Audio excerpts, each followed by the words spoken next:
Hello peeps, welcome back to ఊహాలోకంలో. అందరూ ఎలా ఉన్నారు? బాగున్నారా? నేను బాగున్నాను. ఈరోజు ఆదివారం అవ్వడంతో చేపల పులుసు చేసుకుంటున్నాము. బై ద వే మీకు కూడా చూపిద్దామని మీ ముందుకైతే వచ్చేసాను. ముందుగా చేప ముక్కలను అయితే బాగా కడిగేసి పెట్టుకోవాలి. అలా కడిగి పెట్టుకున్న చేప ముక్కలకి ఉప్పు, కారం, పసుపు యాడ్ చేసి ఆ ముక్కలకంతా పట్టించి ఒక అరగంట పాటు పక్కన ఉంచుకోవాలి. ఆ తర్వాత చేప పులుసు చేసుకోవడానికి ఒక బాండీని అయితే పెట్టుకొని అందులో ఆయిల్ వేసుకొని కొంచెం అంత ఆవాలు, 2-3 మెంతులు యాడ్ చేసుకోవాలి. ఆవాలు చిటపట అన్న తర్వాత ఉల్లిపాయ, పచ్చిమిర్చి యాడ్ చేసుకోండి. అవి లైట్ బ్రౌన్ షేడ్లో వచ్చిన తర్వాత టొమాటోస్ని యాడ్ చేయండి. ఒక 4 టొమాటోల వరకు. టొమాటో మగ్గిన తర్వాత అందులోకి కొన్ని పుదీనా ఆకులు, అలాగే ఒక బెండకాయని యాడ్ చేసుకోండి జిగురు కోసం. అవి మగ్గిన తర్వాత ఈ కడిగి పెట్టుకొని మ్యారినేట్ చేసుకొని ఉంచుకున్నాం కదా చేప ముక్కలను అయితే యాడ్ చేసుకుందాం. ఒక 2 నిమిషాలు కదిలించకుండా అలా మూత పెట్టేసి ఉంచుకోవాలి.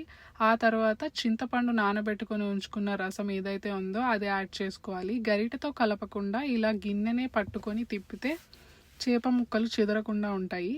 ఆ తర్వాత చేప పులుసుకి కావాల్సినంత వాటర్ అయితే యాడ్ చేసుకుందాం. అందులోకి ఈ మామిడికాయ ముక్కల్ని కూడా యాడ్ చేసుకుందాం. అలాగే రుచికి తగినంత కారం, ఉప్పు చూసుకొని యాడ్ చేసుకోండి. ఎందుకంటే మ్యారినేట్ చేసేటప్పుడు ఆల్రెడీ వేసాం కాబట్టి. ఆ తర్వాత మూత పెట్టి మగ్గనివ్వాలి. ముక్కలు ఉడకడానికి 20 మినిట్స్ టైం అయితే పట్టిద్ది. అవి ఉడికేటప్పుడే మనము ఒక 1/2 టేబుల్ స్పూన్ సాంబార్ కారం యాడ్ చేసుకోవాలి. అదంతా ఉడికిన తర్వాత లాస్ట్కి మనం ఒక 1/2 టేబుల్ స్పూన్ వరకు జీలకర్ర పౌడర్ యాడ్ చేసుకొని 1/2 టేబుల్ స్పూన్ గీ యాడ్ చేసుకుందాం. ఇంకా స్టవ్ ఆఫ్ చేసేసి కొత్తిమీర చల్లుకోవడం, అంతే. మన చేపల పులుసు రెడీ.